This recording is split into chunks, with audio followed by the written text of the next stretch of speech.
Buenas noches, amigos y amigas, bienvenidos y bienvenidas. Estamos en Gente Ve Opiniones. Estamos en este día martes y vamos a hablar de por qué hay que cuidar a las mujeres siempre, proteger a las mujeres siempre. Por eso están dos buenos amigos con nosotros, Mario Iraeta, representante auxiliar del Fondo de Población de las Naciones Unidas, mejor conocido por sus siglas UNFPA. UNFPA, es verdad. UNFPA. ¿Qué tal, Mario? Bienvenido. Todo bien, muchas gracias, Luis. Un placer estar aquí con ustedes. Listo, y también está con nosotros la directora ejecutiva de ISDEMU, Yanira Argueta. Yanira, bienvenida. Hola Luis, ¿cómo estás? Qué gusto estar con todos ustedes y hablar de un tema tan importante como es dar atención particular sin excusas a las mujeres. Definitivamente, atención a poblaciones vulnerables en casos de emergencia es el tema que nos ocupa hoy, específicamente por qué debemos proteger siempre a las mujeres, brindarles siempre asistencia, protegerlas, sobre todo en situaciones de emergencia. Tenemos una nota que nos ha preparado Javier Mengíbar, que nos sirve como punto de partida para esta conversación. Veamos. El Salvador es el octavo país más vulnerable del mundo según la ONU, lo que significa que de un momento a otro pueden registrarse movilizaciones masivas provocadas por una emergencia, ya sea por inundación, erupción volcánica o sequía. Y de acuerdo al Fondo de Población de las Naciones Unidas, los grupos más vulnerables son las mujeres. Por esa razón es que el organismo internacional lo definió como su temática central. Y en esas situaciones lo que hemos visto es que efectivamente la mujer tiene una mayor vulnerabilidad, particularmente por diferentes razones, ¿no? Por ejemplo, 1 de cada 5 mujeres que están desplazadas dentro de un contexto de emergencia está embarazada. Y esa mujer, por su condición de embarazo en sí mismo, ya tiene una situación que como mujer, primero tiene el derecho a recibir la atención que amerita. Y segundo, por estar en una situación desplazada, la pone en una condición donde tiene que tener acceso a servicios para que, si hay una complicación, obviamente pueda ser atendida. Y es que en cada emergencia los escenarios a los que se enfrentan las mujeres son más complejos de los que se puede imaginar, ya que no solo implica el desplazamiento, sino también se eleva una amenaza de ataque sexual. A veces se puede visibilizar una violación sexual, pero no siempre el acoso es una de las cosas que se ve, por ejemplo. A veces se puede visibilizar el tema de las enfermedades cutáneas o enfermedades de la piel, pero no las enfermedades específicas de las mujeres. Se ha visto de que en condiciones de desplazamiento por situaciones de emergencia, las situaciones de violencia sexual se exacerban y por lo tanto es necesario crear las condiciones para que efectivamente se le respeten los derechos a la mujer, ¿no? Por eso es que el lema del Día Mundial de Población dice sin excusas. Además, las mujeres también son vulnerables en emergencias como la sequía que experimenta la zona oriental, pero que no se dimensiona el impacto en ese segmento poblacional. ¿Por qué razón? Porque sí son productoras, pero también de eso muchas de las mujeres sostienen a su familia con economías de patio. Son las que más lejos, por ejemplo, hoy que no ha estado lloviendo, que la sequía ha sido, tienen que recoger agua y eso implica un doble esfuerzo que no se ve normalmente. Entonces hay una condición particular desde esa cotidianidad que tenemos que buscar. No digamos en el tema de la violencia social. En el tema de la violencia social, al haber una emergencia, quien asume, igual que en la guerra, las víctimas son las mujeres. El Salvador ha dado pasos importantes para la atención integral de las personas en una emergencia. Sin embargo, las mismas autoridades reconocen que aún hace falta más trabajo para garantizar la seguridad de los refugiados temporales. Hemos avanzado como país, pero ya como sistema, ya de manera global, yo creo que todavía estamos en pañales, es decir, apenas empieza a visibilizar, ¿verdad?, de manera más específica información de evaluación de necesidades y de daños para estos sectores particularmente vulnerables. En el 2014, cerca de 60 millones de personas fueron desplazadas forzadamente en el mundo y el 80% lo constituyeron mujeres, niños y niñas. Incluso, en tiempos de paz, son las mujeres las que cuidan a los enfermos, heridos y ancianos, que al presentarse una emergencia, ese cargo se incrementa para las mujeres. Bueno, gracias a Javier Mengíbar por esa nota. Y es que el pasado 11 de julio fue el Día Mundial de la Población y con motivo de esta fecha, Naciones Unidas hizo un llamado a todos los gobiernos a redoblar esfuerzos para proteger y atender a mujeres, adolescentes y niñas en situaciones de emergencia. Vamos a ver, de lo que se trata es de que hagamos conciencia y por lo tanto pues hay que hacer un poco de didáctica también, ¿verdad?, de pedagogía. Actualmente hay casi 60 millones de personas que han tenido que huir de conflictos o desastres en el mundo, ¿verdad? Es decir, las situaciones de emergencia llevan a que la gente tenga que movilizarse, ya lo vimos como nos explicaban ahí que hay situaciones en las que la gente queda desplazada, que hay que albergarla. ¿Y por qué razón siguen siendo las mujeres, adolescentes y niñas la población más vulnerable? Si quieres, comenzamos contigo. Bueno, precisamente las mujeres por su condición. Recuerden que siempre hay un tema de desigualdad entre hombres y mujeres y están en las diferentes edades.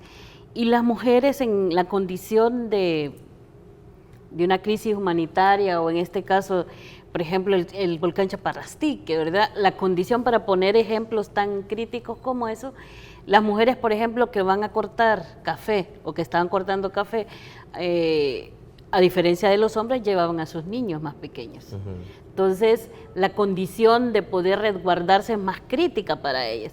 Por lo tanto, tenemos que dar una atención diferenciada.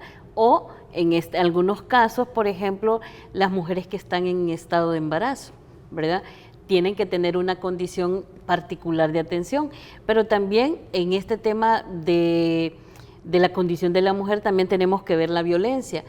En particular, cuando hay emergencias, pareciese que no hay manifestaciones de violencia, pero sí, ¿verdad? Entonces, eso nos lleva a generar una nueva forma de, por ejemplo, registrar datos, de ver condiciones de las mujeres.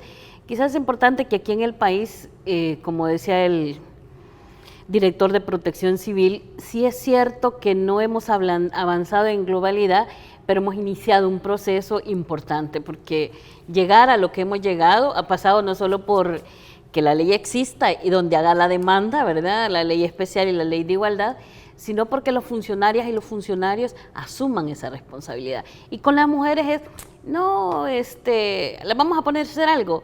Inclusive la visión en emergencias que tenían del instituto, con las primeras emergencias que teníamos, nosotros le decíamos que decían que eran las que hacíamos los paquetes. Es que el instituto, el ISDEMU lo que debe de hacer es ir a empacar alimentos o a ir a cuidar a los albergues, cuando no es nuestro papel. Nuestro papel es un papel rector en condiciones, digamos, normales como las de ahora, cotidianas, pero también en condiciones de emergencia. Ahora, lo que estamos viendo ahí, y es evidente, es la evolución que están teniendo las instituciones a este tipo de temáticas más profundas, más especializadas, ¿no? Sí, para llegar a donde hemos llegado, tuvimos que unirnos 3 instituciones, obviamente con el acompañamiento del UNFPA en particular, 3 instituciones que hicimos un planteamiento diferente. Por ejemplo, en los registros no estaban registradas las personas con discapacidad, las personas de la comunidad LGTBI, las personas adultas mayores, los niños y las niñas en diferentes edades, las adolescentes, las mujeres puérperas. ¿Por qué necesitamos tener eso? Porque a la hora de hacer paquetes, tenemos que hacer paquetes diferenciados. Una adulta mayor y un adulto mayor requieren de un paquete particular porque requieren pamper, porque requieren otras condiciones, o sillas de ruedas, por ejemplo, o personas con discapacidad también requieren no solo silla de ruedas, sino la condición física donde se va a poner el albergue, donde está el albergue, tiene que reunir algunas condiciones. Digamos, ese es parte del ejercicio que se hicieron. También a la hora de los albergues, las indicaciones, dónde queremos que estén las mujeres, en qué queremos que tomen decisiones, cómo queremos que tomen esas decisiones. Normalmente y tradicionalmente las mujeres han servido para que están en la cocina y les hacen la comida a todo el mundo, o las que curan o cuidan los enfermos, pero no están en la hora de tomar decisiones, inclusive a la hora de distribuir los alimentos o los aperos, si es que a la hora de retornar van a hacer aperos, No se los daban a participan en los esa hombres decisión. y no se las daban a las mujeres. Y en ese sentido, parte del llamado que nosotras hicimos normativa, de manera que en todos los lugares donde había un albergue, primero tenían que registrarse de forma diferenciada. Nosotras trabajamos con el ISNA, la Secretaría de Inclusión Social, que no solo porque es la que tiene todo el tema de la bodega para emergencias, sino porque trabaja con la comunidad LGTBI, pero además con adultas y adultos mayores y con personas con discapacidad. Entonces necesitábamos otro tipo de política en emergencia. Y obviamente en aquel momento, porque todavía no estaba el CONNA, participó el ISNA con todo el enfoque de niñez, por ejemplo, y buscar en qué condiciones y cómo queríamos que esas condiciones fueran.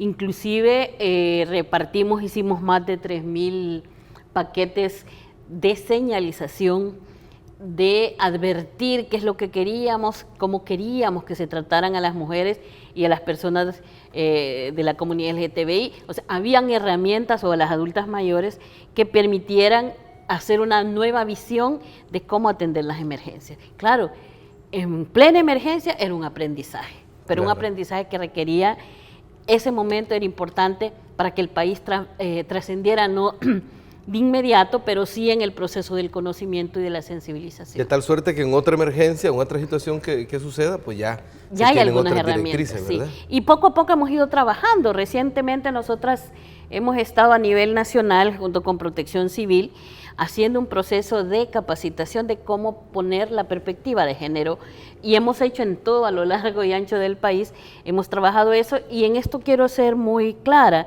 también el acompañamiento de las organizaciones es importante, porque si hay alguien que ha aprendido mucho sobre el tema de emergencias son las ONG de la sociedad civil, y en particular en el caso de organizaciones de mujeres, hay 2 organizaciones que se han especializado, digamos, en esto, que esas mujeres y Ormusa. El resto, digamos, van aprendiendo, pero ellas inclusive han tenido equipos especializados en el terreno que también de alguna manera nos han orientado como en el territorio, porque uno puede tener la teoría, pero ya en la práctica nos han ido orientando también de alguna manera. Ahora, Mario, ¿por qué surge este llamado de parte de Naciones Unidas, aprovechando este 11 de julio que fue el Día Mundial de la Población? ¿Por qué surge este llamado específico sin excusas, cuidar a las mujeres? Así es. Luis, Naciones Unidas cada año y el Fondo de Población cada año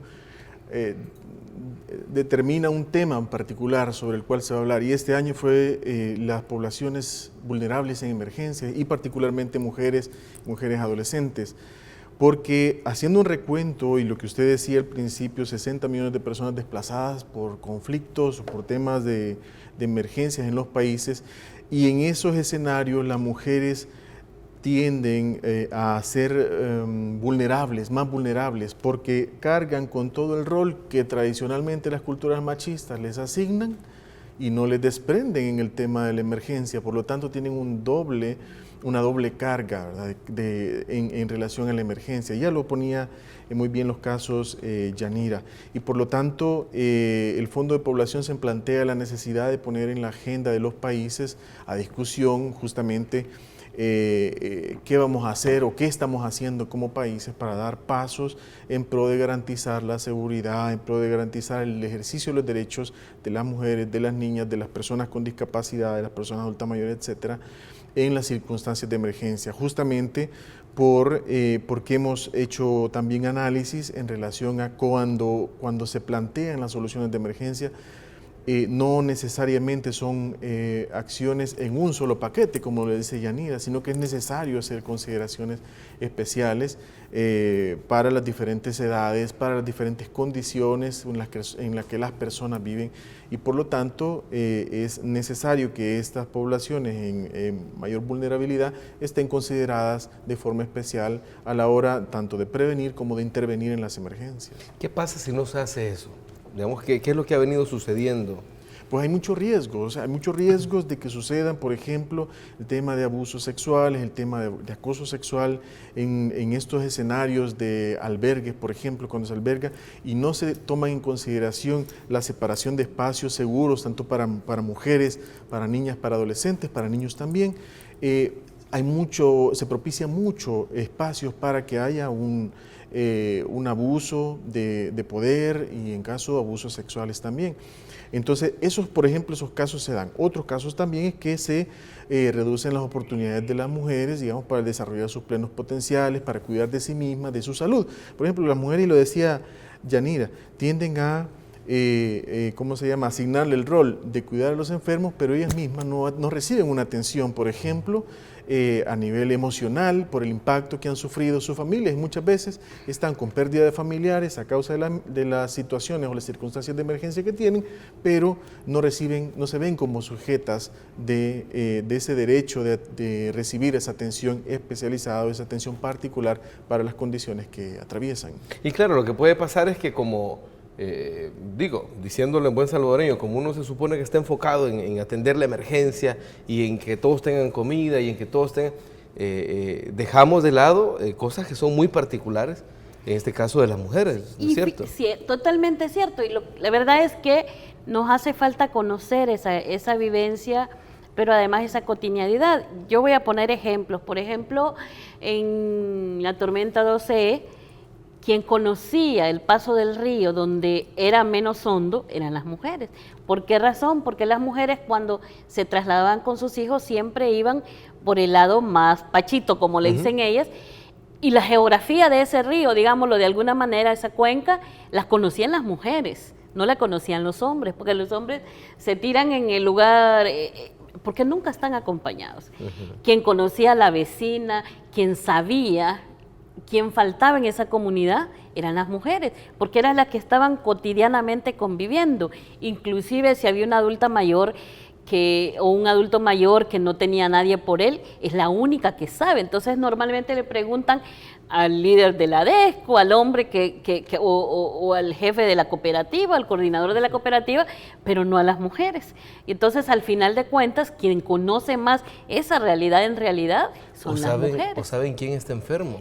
Es correcto, saben qué tipo de enfermedad es, quién está embarazada. Pero además nos decía, y voy a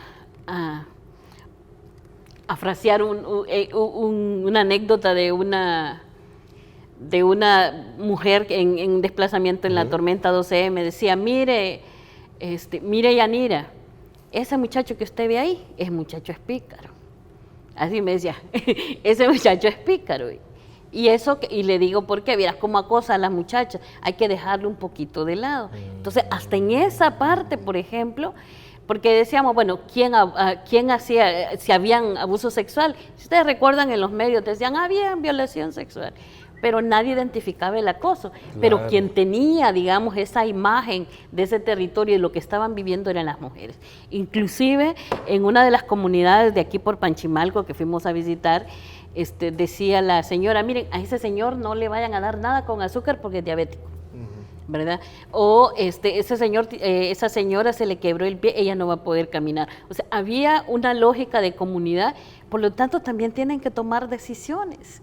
Inclusive, aunque no tuvieran toda la información, los otros, sin tener la información, toman las decisiones. Y en ese sentido también trabajamos, digamos, el mapa en el sentido de los espacios. Por ejemplo, normas de los baños donde iban las mujeres y las niñas y los niños, había vigilancia y luz permanente, ¿verdad? Y ahí no podían ir los hombres. Y no es un tema de discriminación, un tema de protección. Sí. Donde las mujeres dormían, no podían dormir, aunque fueran pareja, no podían estar juntos, porque en las zonas, digamos, en un albergue las zonas son más pequeñas, claro, y en ese sentido todo es reducido, el acoso, ¿no?, era muy fuerte. Entonces, en medio de la emergencia nos tocaba que estar orientando porque era un acoso, que era un delito, que no podían, porque eso implicaba, por ejemplo, todo el tema de establecer relaciones amorosas en los albergues. Eso es rápido y fácil, digamos, en el marco de la crisis, por los apegos y por una serie de elementos. Y teníamos que estar orientando tanto a las adolescentes como a los adolescentes, pero a los adultos también, ¿verdad? Porque ya teníamos experiencia en esto. Pero también es importante reconocer que cuando hay emergencias, las mujeres siempre requieren apoyos emocionales. Normalmente no hay apoyos para los niños, para las niñas, pero no para las mujeres en general. Y normalmente cuando pasa un desastre como este, afloran todas las otras crisis de las mujeres. Nosotras tuvimos la experiencia en un proceso, nosotras trabajamos una metodología que se llamaba Carrusel, donde las mujeres experimentan diferentes etapas, digamos, van haciendo algunos ejercicios, y muchas de las crisis emocionales de ellas no eran del momento, sino traían algunas crisis ya que no las habían expresado, que ya había violencia, por ejemplo, decía, mire, dígale que yo me tengo que quedar aquí, que no puedo irme con mi esposo, o dígale que yo ya no puedo regresar ahí con mi niño, porque había habido ya antes un tema de violencia contra ellas y por lo tanto habría que proseguirla protegiendo. Si hay condiciones y damos la información adecuada en esos momentos de crisis, inclusive posteriormente podemos evitar violencia contra las mujeres. Y la otra parte es que en los paquetes especiales también implica que los medicamentos son especiales para las mujeres, el tipo de ropa también es especial para ellas, si amamantan también tenemos que generar condiciones para eso.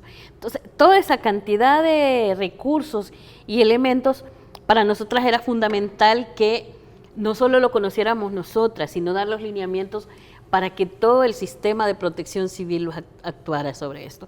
Y fue interesante porque en ese momento Gobernación jugó un papel importante porque era la que, digamos, de alguna manera tenía el trabajo en el territorio y podíamos establecer coordinaciones y era más, en realidad, una condición más fácil de poder llegar y poner reglas. Si no convencíamos a Protección Civil y a Gobernación, difícilmente íbamos a poder avanzar.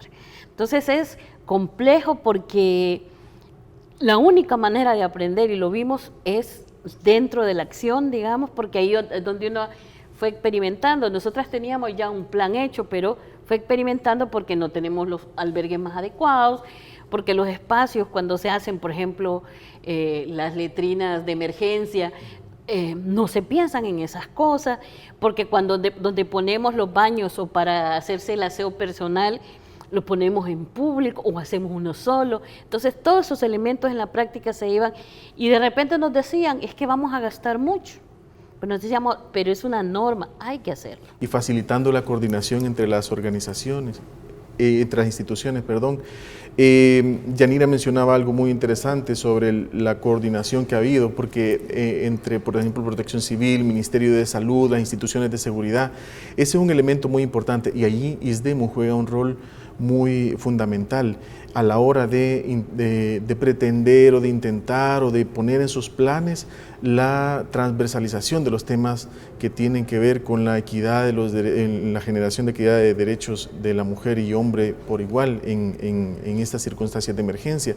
Por lo tanto, nosotros digamos que hacemos alianzas con las instituciones, entre ellas ISDEMU, para que puedan darse estas articulaciones, para que pueda haber un fortalecimiento también de las instituciones y sobre todo para que en el marco normativo que rige los escenarios de emergencia existan estas consideraciones especiales hacia estas poblaciones, particularmente las mujeres. Ahora, ¿cómo han visto ustedes la evolución que han tenido las instituciones en El Salvador en esta materia? Pues en definitiva hay avances importantes, pensamos nosotros.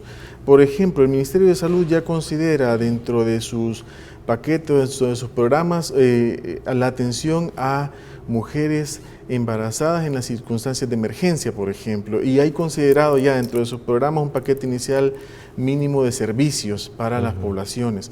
Es importante también que el Ministerio de Salud está considerando ya acciones que se hacen particularmente en situaciones de emergencia, de vinculación, identificación de mujeres, identificación de centros de salud a donde serán ellas atendidas. Otros temas también que con ISDEMU se han venido trabajando es ayudar a la población a la identificación de medidas de prevención para la violencia de género en los albergues, en las zonas estas donde se concentran a las personas. Nosotros estuvimos trabajando también en la emergencia del volcán Charparrestique y, por ejemplo, se mandaron a hacer unos afiches con indicaciones orientadoras, digamos, para la prevención de la violencia sexual. y era bien interesante cómo la población acogía, digamos, estas medidas y cómo les aplicaba también. Entonces, ese es el trabajo que se viene haciendo, es el trabajo de potenciar, es la labor de acompañar también a ISDEMU en esta lucha, en esta labor, y por supuesto las demás instituciones como Protección Civil o como el Ministerio de Salud que también está trabajando en esto, ¿no? Ahora, Yanira, no cabe duda también que las mujeres cuando suceden situaciones de emergencia asumen labores y asumen actividades ejerciendo un doble o triple rol, no solo de atender a su familia, sino que son las primeras en apuntarse para hacer cosas, para hacer la comida, que si para hacer esto, que para hacer lo otro. Es decir, no cabe duda que las mujeres tienen un doble rol, un doble esfuerzo cuando se dan este tipo de situaciones. Y eso las expone más. Las expone, por eso precisamente nosotras hemos trabajado de algunos instrumentos. Y te quiero comentar que en el proceso que hemos ido trabajando y organizando, que hemos seguido, inclusive hoy que no es emergencia, hemos seguido en el trabajo, hemos ido organizando en 7 áreas, principalmente uno, en la organización de los albergues, donde ellas también puedan decidir, ¿verdad?, dónde y cómo, el tipo de espacio físico, ya orientando, es decir, no vamos a decir que van a tener todas las condiciones, pero tienen que tener los albergues esos espacios físicos, y las mujeres participan en esa toma de decisiones en el agua y el acceso y el control. Vos sabés que en las emergencias lo más crítico es el agua, y las mujeres normalmente no son las que toman decisiones sobre el control del agua, entonces... Pero muchas veces son las que se encargan de conseguirlo. Claro, es la que la consiguen, pero otros controlan. Entonces el tema del agua, el acceso y el control es importante para eso. El tema de la ayuda alimentaria, cómo se distribuye, de qué manera se distribuye, la atención integral en salud, porque decíamos, hay alguna manera de abordar, digamos, el tema de las embarazadas, pero hay otras condiciones, entonces el tema de cómo son las que conocen el territorio, la comunidad, la que está ahí, entonces también pueden orientar a todo el tema de cómo se hace la atención integral a la salud, y por supuesto la prevención y la atención a la violencia contra las mujeres. Digamos, esos 7 ejes son los que ya estamos trabajando y hay un instrumento particular. Déjame decirte que en los procesos que hemos tenido hemos identificado cosas. Por poner un ejemplo, una mujer embarazada, yo lo puse de ejemplo en el foro que teníamos en el volcán Chaparrastique, con la emergencia se le adelantó el parto, y fue importante porque pudo llegar al hospital, fue atendido hospitalariamente, pero saliendo del parto, que fue normal, por supuesto, gracias a Dios le fue todo bien, regresa, el hospital no tiene la norma de decir, está en un estado de emergencia, no se puede ir una puérpera, digamos, con su recién nacido a un albergue donde va a dormir a lo mejor en una colchoneta en el suelo. Claro. Entonces le dieron el alta, y ella donde se fue el albergue. A los 3 días teníamos que ingresar al niño porque le dio bronconeumonía. Entonces hay todavía algunos enlaces que nos hace falta hacer. Hay que trabajar en eso, y en eso lo hemos experimentado con el Ministerio de Salud y hemos dicho, vamos a avanzar en esto o en esta otra condición. Por ejemplo, si en el albergue se considera, si hay una mujer con cáncer de cervix o de otro tipo de cáncer, también dar una atención particular a esa mujer que al final está en una condición mucho más crítica que el resto. Es importante además reconocer que, por ejemplo, las mujeres que están lactando deben de tener una comida especial, no solo por al niño que está amamantando, sino por ella también, porque ella va a seguir dando de amamantar, pero ella se va a seguir desnutriendo, o no va a tener la capacidad, digamos, posteriormente puede generar otro tipo de problemas. Quiero comentar de que además hay lecciones que aprendimos en la práctica. Por ejemplo, en el caso del volcán Chaparrastique, algunas mujeres eran de Honduras y Nicaragua, pero eran indocumentadas en el país. Entonces cuando le preguntamos, ¿y usted dónde vive? Porque decíamos, como son las que han venido a cortar café, no podemos trasladarlas a su casa, no necesariamente debe estar en un albergue. Porque no residen ahí. No residen. Y entonces nos decían un lugar. Pero no sabían que residían más lejos. Sí, nos decían un lugar y le decían, ¿la podemos llevar allá? No, es que me voy a quedar hasta que me paguen. Ponías excusa. Y habían algunas con bebés muy pequeños. Entonces decíamos, al final de cuentas, de tanto insistirle, nos dijeron, ¿verdad? Así es que mire, yo soy de Honduras y no me puedo ir. O sea, había una condición particular. Y en ese sentido también nos hace un llamado a establecer coordinaciones con otras instancias, o con las embajadas o con los países, para que en este caso de emergencias podamos coordinar. Esa es una cosa importante, pero la otra cosa que sí creo que es importante reconocer, que poco a poco Protección Civil se ha ido asumiendo como un ente rector en el país. Cuando hay emergencias, siempre hay una tendencia, y no es malo, porque no es malo, de hacer albergues privados, ya sea de sociedad civil o de empresarios, eso no es malo. Lo malo es no asumir los lineamientos, digamos, de protección civil. Y tanto en una emergencia como en la otra, uno de los graves problemas es que como era privado no teníamos posibilidad de ingresar, de hacer y de orientar, como hacíamos en los otros, donde Protección Civil y Gobernación tenían, y las alcaldías tenían la responsabilidad. Y eso fue difícil para las mismas mujeres, para la atención a las mujeres. Ahora, ¿ahí creen ustedes que es necesario hacer algunas modificaciones al marco legal, alguna legislación nueva que permita, por ejemplo, en esto específico que estamos hablando, o en otras cosas más generales, específico en el caso de los albergues particulares? ¿Hay necesidad de hacer algunos cambios? Yo digo que particularmente el llamado es a que cumpla la ley. Yo sí creo que es importante reconocer que este no es un instrumento de voluntad política. En realidad estamos en un marco nacional e internacional que tenemos mandato. Primero, el fundamento de los acuerdos de Copenhague del 2009, o sea, de repente piensan que es un nivel de protagonismo, dicen cualquier cosa. El otro, el protocolo de Kioto, ¿verdad?, que es otra herramienta que tenemos, y obviamente la ley de protección civil y prevención de desastres, y en nuestro caso la ley especial para una vida libre de violencia y la ley de igualdad son leyes que rigen este país. Entonces a veces no es necesario crear una nueva ley, sino hacer cumplir las que ya tenemos y las herramientas que ya tenemos.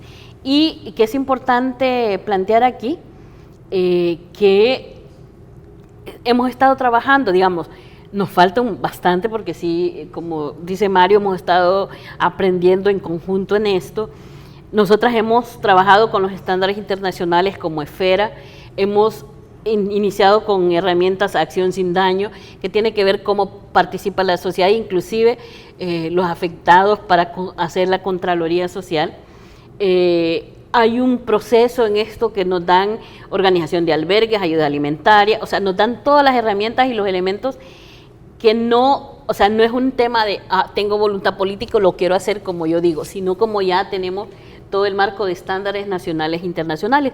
Inclusive, a raíz de todo esto hemos creado un esfuerzo en el país donde hemos empezado a trabajar lineamientos. O sea, nosotras sabemos que como para muchos es nuevo el enfoque, el marco de los derechos de las mujeres todavía no se reconoce, entonces tenemos que ir trabajando de sensibilizar, pero también de ir creando herramientas. Para instalar un albergue, me decía una compañera del UNFA que estaba tan orgullosa que instalaron un albergue, digamos, de la última emergencia, la segunda vez del volcán Chaparrastique, e iba el UNFA con el rollito parte de donde iba a poner todo el tema de la emergencia, cómo se debería trabajar con las mujeres, y cuando llegaron, ahí estaba ya. Porque nosotras hemos dado a cada gobernación un paquete de estos. Dentro de esa parte que es para instalar las burbujas de agua, las colchonetas, también está eso. Y deben de administrarlo y deben de ponerlo para que quede visible en lugares donde tanto hombres y mujeres lo puedan ver, funcionarios y personas que están desplazadas por la emergencia. Mario, ¿qué derechos son los que estamos protegiendo con estas acciones? Bueno, la seguridad, por ejemplo, la seguridad física de la mujer, los derechos a la salud, el derecho a su integridad personal, son derechos que se están protegiendo. Yo quiero agregar un poco lo que decía Yanira, que el tema fundamental en estas cuestiones del abordaje de emergencias es que los protocolos estén considerando estas condiciones particulares. Ese es un punto medular en esto. Yo creo que en eso se está trabajando, porque esos protocolos y esos manuales de emergencia precisamente deben buscar la garantía o la protección o el cumplimiento de estos derechos de mujeres, de niñas, de adolescentes, de personas en mayor vulnerabilidad en las emergencias. Entonces, eso es importante. Ese es como el punto principal. Y posteriormente, comenzar o continuar el trabajo que se está haciendo en la sensibilización y que la gente que operativiza la emergencia, llámese desde los comités de protección civil departamentales, municipales, hasta la DESCO, que puede llegar a fungir un rol también de protección a la ciudadanía en sus comunidades, comprendan y apliquen estas medidas de cara justamente a la protección de los derechos de estos niños, niñas, adolescentes, mujeres o personas adultas mayores que tienen consideraciones especiales en las emergencias. Por lo tanto, hay un grupo de derechos que debemos ir con estas medidas protegiendo y garantizando que se cumplan en estas circunstancias. Es decir, estamos hablando de asumir una cultura. Totalmente, y ahí es donde creo yo que está el reto, porque esa es la parte más compleja del tema. Ya lo comentaba Yanira anteriormente, que se naturaliza mucho el tema de la desventaja que tienen estas poblaciones, o el grupo de mujeres, o las mujeres, por ejemplo, las adolescentes, se naturaliza mucho que estén en estas condiciones de desventaja, y lo que pasa en el hogar, que es la última que come, que es la que se encarga de levantarse primero, de acostarse al final, de no dedicarse tiempo para ella, se traduce también o se traslada también a un ámbito de emergencias, en un ámbito de albergues. Por lo tanto, es necesario también que esa deconstrucción se vaya trabajando. Hay que estar conscientes como país que no es un trabajo fácil, claro, y que no es un trabajo inmediato. Lo importante es no quitar el dedo del renglón y continuar con la canción de rescatar o de hacer valer los derechos de las mujeres, de las niñas, de las adolescentes en estas circunstancias y en todas las circunstancias de la vida nacional también. Estamos hablando de generar un cambio cultural, un cambio de actitud cuando nos enfrentamos a situaciones de emergencia. ¿Qué papel juegan los medios en esto, Yanira? Fíjate que pueden jugar un papel de los más extraordinarios. Si van a la comunidad en una emergencia o al albergue, pueden preguntar cuántas mujeres participan en la toma de decisiones, en qué comités están las mujeres, qué tipo de ayuda le han dado a las mujeres. O sea, empezar a visibilizar, que es importante. Yo en esto sí quiero rescatar que algunos medios han sido muy buenos en esto, nos han contribuido, otros no, les interesa el amarillismo, que si dicen que en ese albergue hubo una víctima de violación sexual, van y quieren entrevistar a la víctima. Entonces, eso inclusive en la ley quieren hacer una dramatización del hecho. Entonces, la ley hoy prohíbe ese tipo de poner a una víctima en esas condiciones. Nosotras sí, como es poco el tiempo, quiero plantear que también hay que hacer un llamado a los alcaldes. Hay muchos alcaldes muy buenos que a la hora de la emergencia están con la comunidad, están activos, ¿verdad? Pero hay otros que, o sea, si no se toman la foto no están, ¿verdad? En ese sentido, nosotras sí hacemos un llamado particular a los alcaldes a que se activen. Nosotras tuvimos muy buenas experiencias con algunos alcaldes, con alcaldes de Panchimalco, de Concepción Batres, digamos que son alcaldes que han estado activos y que han estado apoyando. Santa Tecla en las emergencias así, anteriormente fue muy activo en esto y son su responsabilidad.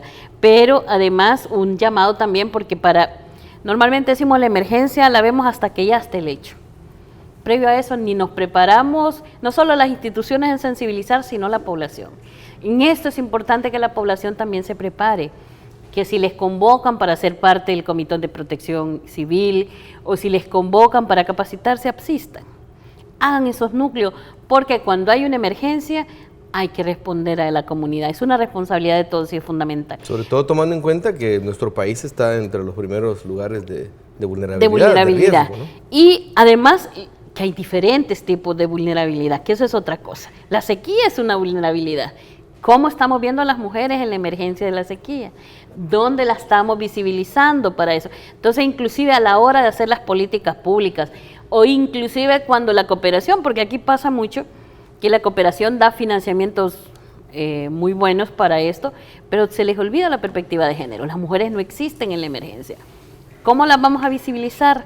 ¿Dónde las vamos a visibilizar? Y eso es importante.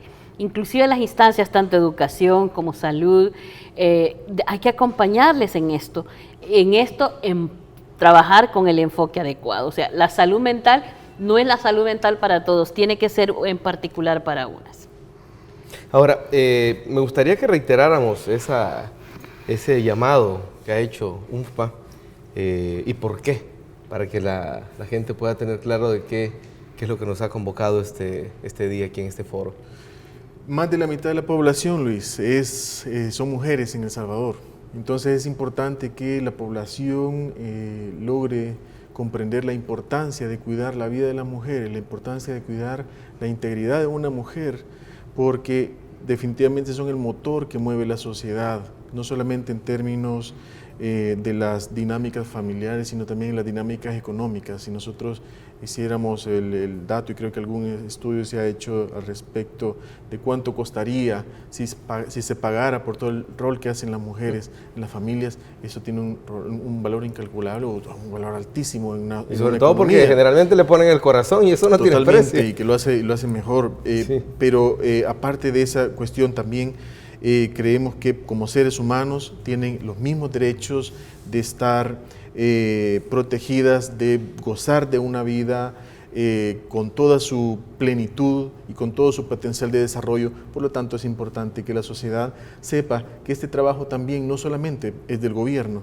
que este trabajo pertenece a la sociedad, pertenece a las personas que conformamos El Salvador. Cada una tiene algo que hacer desde su casa, desde el lugar de trabajo, desde las organizaciones de las comunidades, desde donde estemos, tenemos y podemos hacer algo por que la igualdad de entre hombres y mujeres sea cada vez más una realidad en El Salvador. Ahora, Yanira, ¿cuál debe ser la actitud de la ciudadanía frente a temas como este? La primera actitud, primero conozcan los derechos. Al conocer los derechos, la primera actitud es garantizar que esos derechos se cumplan, no importa en la condición que sea. Esos derechos deben de ser cumplidos, independientemente en la condición de que las mujeres lleguen, ¿verdad? La otra actitud es también de responsabilizarse colectivamente, que hay un tema crítico a la hora de la emergencia, si ya es crítico en la cotidianidad, que tiene que ver con la protección, con el cuidado. En la emergencia se imagina lo que implica para una mujer. O sea, en la emergencia normalmente dicen los hombres, me voy a ir yo a cuidar la casita porque no se vayan a robar algo, ¿verdad? Y a veces la casa está hasta el techo de agua. Mientras tanto, a la mujer le queda la abuela, el enfermo, los niños y además cuidar todos los animalitos. Y en ese sentido, el tema del cuidado hay que trabajar para que se distribuya el cuidado. El tema del cuidado en la emergencia es fundamental que sea compartido, no solo entre las mujeres, sino con los hombres y las autoridades que tengan la posibilidad de ver eso. Porque de lo contrario, en una emergencia, aparte de sufrir de la crisis que eso implica para una mujer, el tema, si solo a ella le queda el tema del cuidado, ahí estaría una condición crítica. Pero además, es importante que no olviden que en ninguna circunstancia, particularmente para las mujeres, no debe de violarse o maltratarse o violentar sus derechos, y particularmente la violencia contra las mujeres, que va de la parte emocional hasta la física y la sexual, en el tema de emergencia debe ser mucho más cuidadoso, porque hay un entorno crítico de mucha vulnerabilidad emocional y en ese sentido hay que protegerlas. El llamado también es a que nos responsabilicemos todas y todos de esa visión, que hay que garantizar los derechos de las mujeres en todos los ámbitos. Listo, Yanira, Mario, ha sido una muy enriquecedora conversación, definitivamente. Muchas gracias por haber atendido nuestra invitación y este espacio está siempre abierto para que hablemos de estos temas que para nosotros sí son fundamentales. Yanira. Bueno, agradezco a Gente Ve por invitarnos y además de hablar un tema que normalmente no se habla cuando no hay emergencias. Es una manera de prepararnos y bueno, el instituto va a seguir siendo el ente rector de las políticas públicas de las mujeres con o sin emergencia. Por lo tanto, vamos a seguir vigilantes para que todo el mundo cumpla ese rol. Listo, Mario. Luis, muchas gracias por la invitación, gracias a Gente Ve, un placer compartir con Yanira, una amiga, este espacio y bueno, ahí estamos a la orden también con Fondo de Población de Naciones Unidas. Listo. A ustedes, amigos y amigas, les invito para que se queden con la programación de Gente Ve, porque hay mucho para todos y para todas. Pasen buenas noches.